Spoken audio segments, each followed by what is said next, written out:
가기사는 증시 각도기. 안녕하세요. 전투자 증시 나침반 안지원입니다. 네, 안녕하세요. 네, 차가운 12월 달 내일 새벽에 멋진 일이 있죠? 내일 새벽이요? 축구가 있죠. 모르는 척 하시는 겁니까? 잠깐 생각이 안 났어요. 새벽 4시라서 하긴 쉽지 않을 것 같은데. 우리 평소에 일어나는 시간 근처잖아요. 그러네요. 전반전 정도 끝났을 것 같은데. 저는 그거보다 조금 늦게 일어나긴 하는데. 네. 4시면은 뭐 조금 더 일찍 일어나서 보는 걸로. 그렇죠. 우리 국운 상승이 축구에서도 좀 드러나기를 한번 기대해 봅니다. 물론 이제 브라질한테 상당히 미안해요. 왜요? 이길 걸 생각하면 이기지 않는다는 객관적 자료에도 불구하고 생각은 그렇게 하고 싶은 거죠.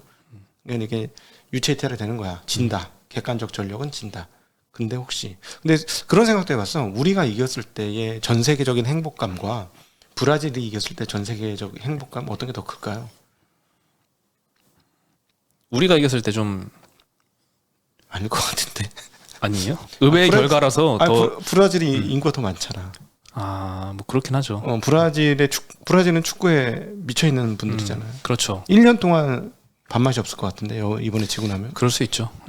우승을 노리는 것과는. 근데 물론 전 세계적으로 봤을 때 브라질을 깬 희열 이것도 크긴 하겠네요. 우리의 희열이 뭐 배로만 할 테니까. 그건 또 그렇네요. 그렇죠. 예. 막상막할 것 같습니다. 네, 아무튼 축구 이야기로 갑자기 시작을 됐는데 오늘 장은 이렇게 좋진 않았지만 오늘 기분 되게 좋아 보이시네요. 축구를 기대하니까요. 그리고 이제 사실은 오늘 뭐 장은 나빴지만은 오른 종목이 또 꽤 돼요. 개별 종목으로는 좋았던 종목들도 좀 많이 있었습니다. 중국 리오프닝 관련 주식들이 상당히 좋았고요. 중국 시장이 지금 난리가 났습니다. 그런 기분이 좋은 거죠. 중국 리오프닝이 생각보다 빠릅니다라는 얘기를 계속 드렸었는데 지금 홍콩 항생 같은 경우는 4.24% 현재 시간. 그다음에 홍콩 차이나 항생 차이나는 4.76, 항생 테크는 8.6, 항생 종합주가지수는 4.4%가 올랐고요. 그다음에 오늘 이제 중국 마감이 없습니다. 오늘 관시가 일주일 본인이 그러고 왔어. 내가 휴가 가면 주가가 오를 거라고. 바로 올라버리네요. 오른 정도 이건 폭등이야. 지금 완전히 폭등했는데 상하이 증시 1.76%, 선전 증시 0.71% 올랐는데요. 텐센트 6.4% 그리고 알리바바도 한 7% 정도? 90달러, 네, 거의 98% 가까이 올랐죠. 예, 올랐고요. 그다음에 평안헬스케어 29% 올랐습니다. 지금 장난 아니에요. 지금 장난 없어요. 놀랍네요. 그러니까 이 부분에 대해서 우리가 중국을 꾸준히 관찰하니까 조금 틀리지 않은 가이드를 드렸다는 거에 대해서 그건 조금 기쁘네요. 네. 좀 어렵게 지금 요즘 사실 경제 유튜브 굉장히 다들 어렵지 않습니까? 근데 그렇죠. 그 어려운 상황에서 우리 관슈의 노력으로 인해서 중국을 포기하지 않고 계속 우리가 보았는데 어떤 하나의 뭔가를 본 것 같아서 관시한테도 감사하고 같이 함께 해주신 시청자분들한테 감사하는 그런 마음입니다. 덕분에 우리 한국 시장도 중국 관련주가 상당히 좋았죠? 중국 소비주가 오늘 굉장히 좋았습니다. 일단 모건 스탠리가 2년 만에 중국 비중 확대를 이야기했습니다. 조금 이따 말씀드리고 오늘 코스피는 0.6% 하락, 코스닥은 거의 보합으로 마감을 했습니다. 외국인은 오늘도 2,900억 정도 코스피 시장에서 순 매도를 했습니다. 네, 오늘 원달러 환율도 1292원대까지 많이 안정화되고 있습니다. 네, 오늘 업종별로는 섬유의복이 4.4% 올랐는데 당연히 중국 소비주인 F&F가 7%나 급등을 해서 영향을 많이 끼쳤고요. 의료정밀 섹터도 2.3% 반등했습니다. ST 바이오센서가 4%대 상승을 했고 운수 창고 업종에는 항공주, 해운주들이 속해 있죠. 오늘 항공주들이 특히 많이 올랐습니다. 제주항공이 10% 가까이 올랐고요.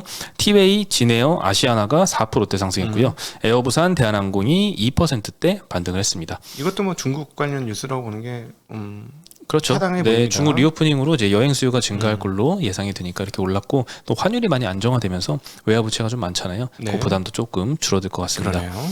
네, 금융업 섹터가 그 다음으로 올랐는데요. 카카오페이가 오늘 16%나 상승을 했습니다. 모 기업을 교통카드 한 업체를 좀 인수한다는 이야기가 좀 있어서 그 기대감 때문에 올랐던 것 같고요.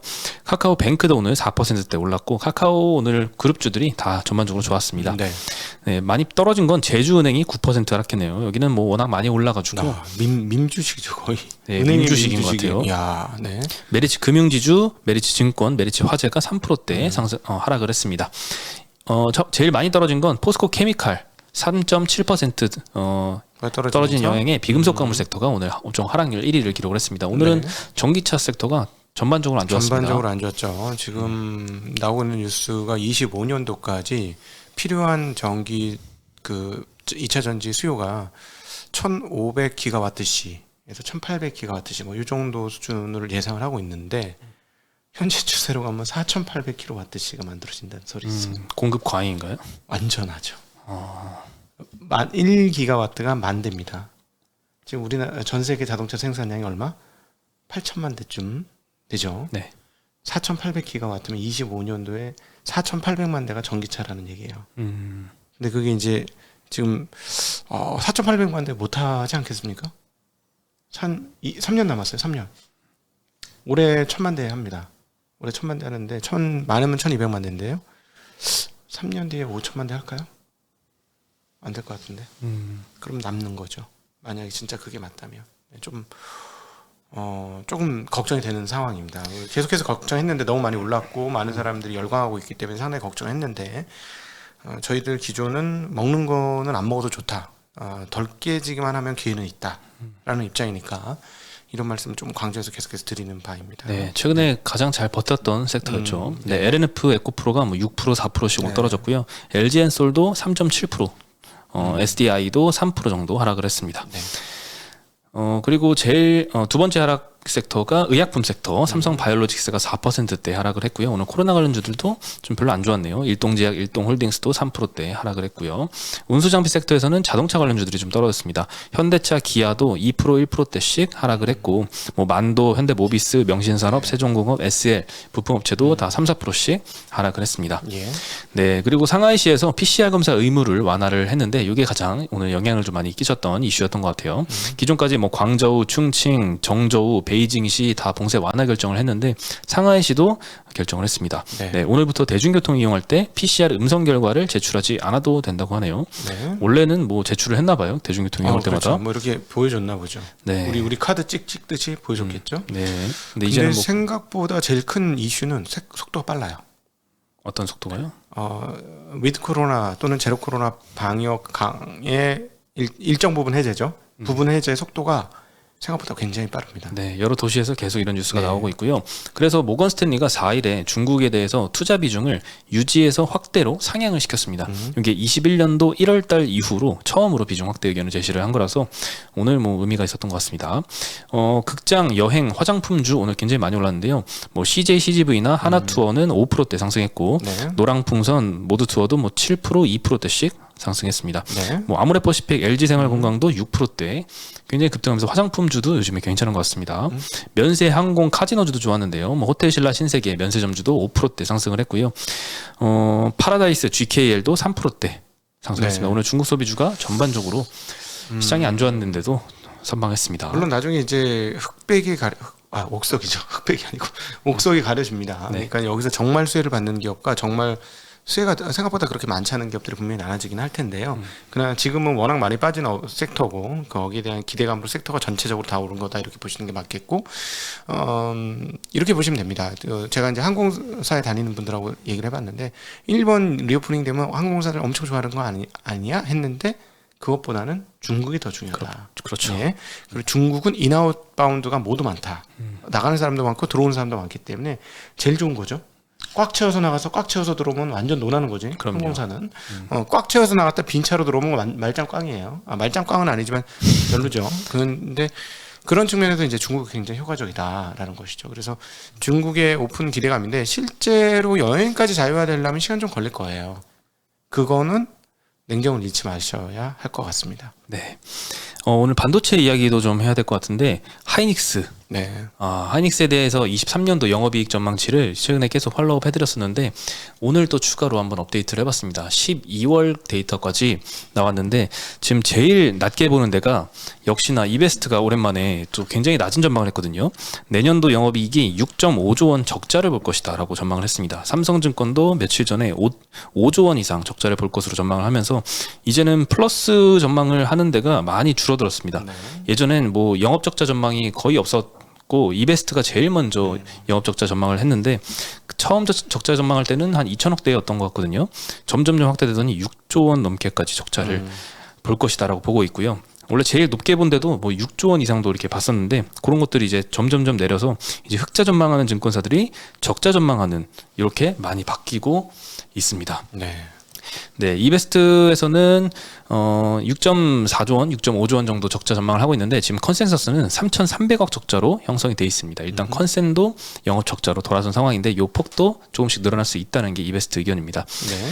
네, 그리고 4분기 또 컨센서스는 영업이익이 마이너스 1,700억 적자 본다고 하는데 이베스트에서는 훨씬 더 크게 1조 2천억 정도 적자를 볼 것이다라고 전망을 하고 있는데 주요 원인은 뭐냐? 재고 때문이다라고 보고 있습니다. 재고가 얼마나 심각한 상황이냐? 지금 반도체 전체 업종에서 재고가 좀 많이 올라가고 있는 상황입니다. 예전에는 이제 평균 5주 정도 재고를 확보하고 있었는데 거기에 7주 넘어가더니 지금은 거의 12주 가까이 재고를 많이 확보하고 있습니다. 재고자산 추이가 계속 이렇게 늘어나고 있는 상황인데요. 반도체 가격도 3분기에 이어서 4분기에 추가로 하락폭이 좀 확대가 되면서 재고자산 평가 손실도 추가적으로 더 크게 반영이 될 걸로 전망을 하고 있습니다.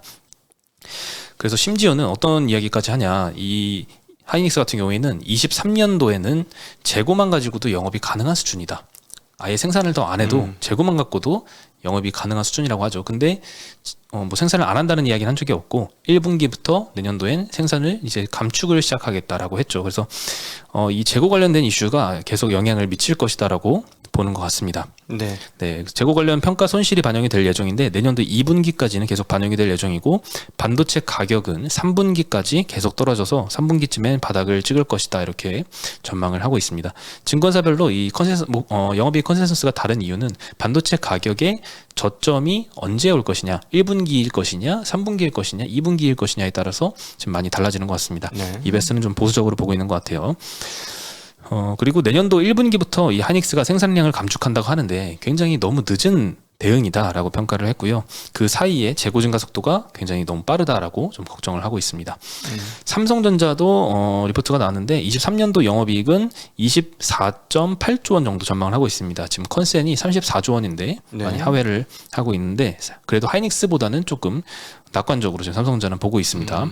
한뭐 전년도의 영업이익이 한 50조 정도 됐고 순이익이 한 40조 가까이 됐거든요. 네. 50조 넘었나? 60조 정도 되나? 까먹었어. 하여튼 많이 줄긴 많이 주네요. 네. 네. 그 반도체 수요 약세로 출하량과 가격 하락폭이 예상보다 커지고 있다는 점이 컨센을 하향시키는 요인이었고요. 스마트폰 시장, 이것도 참 궁금했는데 올해 참 안 좋았잖아요. 올해 스마트폰 수요가 글로벌리 12.2억 대였습니다. 네. 2억 대가 아니라 12.2억 대 정도 나올 것이다라고 전망을 하고 있는데 이게 전년 대비해서 10% 정도 줄어든 상황이거든요. 내년도에는 좀 반등을 해야 되는데 이베스트에서는 11.5억 대로 전망을 하고 있어요. 내년도도 올해 대비해서 6%또 추가로 역성장할 것으로 굉장히 비관적으로 보고 있습니다. 네, 전체 판매량도 둔화되는 것도 문제지만 이제 애플 같은 경우에는 좀 여기서 좀 벗어나 있을 거라고 전망을 하는 것 같아요. 2023년도엔 폴리르줌이 적용이 되면서 네. 프로 라인업 위주로 판매 호조는 지속될 것이다라고 보고 있고 안드로이드 진영에 지금 위기가 좀 계속될 걸로 좀 보고 있습니다. 근데 여기서 이제 그 중국 제로 코로나 정책이 해제가 되면 네. 과연 중국인들이 꽤나 오랫동안 안 바꿨던 폰을 계속 안 바꾸고 계속해서 쓸 거냐 여부 조금 봐야 될 것 같아요. 끝없이 이렇게 줄어든다? 잘 모르겠거든. 그럼 옛날에는 1년에 2개씩 바꿨나? 핸드폰은? 근데 옛날에 바꾸던 핸드폰 교체 주기가 최근까지 해서 점점 느려지고 있는 건 사실이에요. 네, 근데 핸드폰이 많이 좋아졌다는 얘기죠. 네, 따지고 보면. 네. 더 오래 쓰기 시작을 했다라는 건데 이번에 중국 리오프닝 이후로 교체 수요가 한번 반등이 일어날지는 한번 지켜봐야 될 것 같습니다. 네, 아직까지는 뭐 이베스트는 굉장히 보수적으로 보고 있네요. 근데 저는 제로 코로나 정책을 풀게 되면 저 상당히 저거에 대해서 무조건 부정적으로 볼 필요는 없다는 생각이 들고 그다음에 앞서 우리가 재고 자산 추이 보여드렸잖아요. 굉장히 우상향하고 있는데 주가는 재고 자산 추이가 꺾이는 그 순간부터 주가는 세게 올라올 수도 있습니다. 너무 뻔하잖아요. 재고가 줄면 앞으로 좋아지겠네 이 생각을 하면 그 투자자가 무슨 생각을 하겠습니까? 선반영 하겠죠. 네. 이제 꺾이는 게 보기 시작됐는데 한번 꺾이면 저것도 추세적으로 꺾일 가능성이 높으니까 아마 그때가 주가가 반등하는 시점이 되지 않을까 하는 생각을 해봅니다. 그 두 가지 생각이 좀 지금 충돌이 많이 일어나는 것 같아요. 그래서 지금 뭐 굉장히 영업이익 적자가 지금보다 훨씬 더 커질 것이다라고 우려하는 시각과 네. 그리고 그럼에도 이게 그 정도까지는 아닐 거다. 그리고 좀 선반영하기 때문에 실적이 당연히 지금보다 더 적자가 커지더라도 주가는 이렇게 안 빠질 수도 있다. 이런 시각도 있거든요. 그래서 오늘 사실 뭐 11월부터 그랬지만 컨센 하향이 계속 일어나는 와중에도 주가 하락폭은 조금 제한적인 모습을 좀 보이고 있었습니다. 그렇죠. 네. 오늘도 뭐 하이닉스는 1% 정도 빠졌는데 삼성전자는 0.17% 정도밖에 안 빠졌고요. 네. 네, 하이닉스는 그래도 거의 주가 뭐 최근 저점까지 많이 떨어져 있더라고요. 네, 저는 실적 바닥을 내년도 중반 어디쯤으로 봤는데요. 주가 바닥은 그 전에 올 것 같은데 주가 바닥의 기점은 재고자산 감소가 본격화될 때가 되지 않겠느냐라고 보십니다. 재고자산 감소한다고 이익이 다시 바로 느는 거 아닙니다. 재고가 일정 수준 이상 빠져야 마진이 다시 올라가는 거거든요. 그때부터. 그러니까 마진이 올라오기 전에 주가는 올라올 것이다라는 얘기가 되겠습니다. 네. 네. 그리고 이제 자동차 이야기인데 최근에 이 반도체 공급 차질 해소가 되면서 신차 대기 기간이 많이 축소가 되고 있는 모습이 포착이 됐습니다. 11월 달 내수 신차 시장을 보면은 12.7만 대 정도로 전년 대비 3% 늘었고 전월 대비해서 6% 늘었는데요. 이게 반도체 차질 해소가 출하량 적체 해소에 많은 기여를 하고 있는 것 같습니다. 산타페 하이브리드 같은 경우에는 옛날에는 24개월 기다렸어야 됐는데 지금은 20개월로 좀 완화가 됐고요. 그 제네시스 G80도 10개월에서 6개월로 기다리는 기간이 많이 단축되고 있습니다. 내년 초까지는 전반적으로 이제 대기 기간이 많이 감소될 것으로 보이는데 오늘 신한투자증권 리포트에서는 대기 기간 축소가 뭐 때문에 이렇게 대기 기간 축소가 일어났냐? 수요의 약세보다는 공급이 확대된 영향이 크다라고 분석을 하고 있습니다. 전기차 보조금 소진에도 아이오닉 6 판매량이 아직도 견조하다고 하고요. 신형 그랜저는 내년도 판매 목표가 거의 12만 대 가까이 설정된 점이 아직은 그래도 수요가 좀 뒷받침해주고 있다라는 증거다라고 언급을 하고 있는데 뭐 개인적으로는 조금 우려가 되긴 합니다. 네. 그리고 이제 해외를 보면 조금 걱정스러운 모습도 좀 있는데요. 미국이나 유럽, 중국 같은 경우에는 생산량이 지금 정체 중인데 이 나라들이 지금 자동차 금융 비중이 굉장히 좀 높은 나라들이라고 합니다. 그래서 오토론 금리가 많이 올라가고 있잖아요. 그래서 요게 좀 반영이 돼서 좀 생산량이 정체 중인데 내년도에 좀 경기 침체가 정말 더 심화되면 그리고 지금보다 또 높은 금리가 내년 1년 동안 유지가 되면 요 고금리 영향을 좀 자동차 판매량이 받지 않을까 이런 생각도 듭니다. 지금 중국에서의 자동차가 조금 전기차 쪽도 조금 이제 톤다운 되고 있는 것 같습니다. 그래서 보조금을 내년에도 더 줘야 된다. 네. 보조금을 안 준다고 하니까 이제 확실히 꺾이지 않겠는가 하는 상황이라서 그 부분 중요하고요. 그다음에 이번 주 저는 테슬라 주가를 굉장히 관심 있게 보는데 지난주에 세미트럭을 펩시코에 인도했습니다. 프레토리아 그 있잖아요. 치토스 파는데 치토스 네. 거기다가 납품을 했거든요. 가볍잖아. 치토스는 질소 충전이니까. 네. 그래서 그거 하나 봐. 어쨌든 그 인도를 했는데 이게 굉장히 큰 게임 체인저거든요. 왜냐면은 1000와트 충전 이야기가 나오고 있어요. 그러면 1000와트 충전이면 그 다음 단계 이거를 어디서 공유하냐면 사이버 트럭에도 공유한다고 합니다. 이거 굉장히 큰 뉴스예요.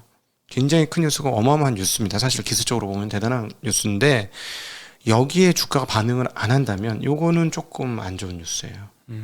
좋은 뉴스가 나왔음에도 불구하고 주가가 못 오른다? 하방 압력이 상당히 세다는 얘기가 되는 거죠. 그래서 만약에 이렇게 좋은 뉴스가 나옴에도 불구하고 주가가 안 오른다.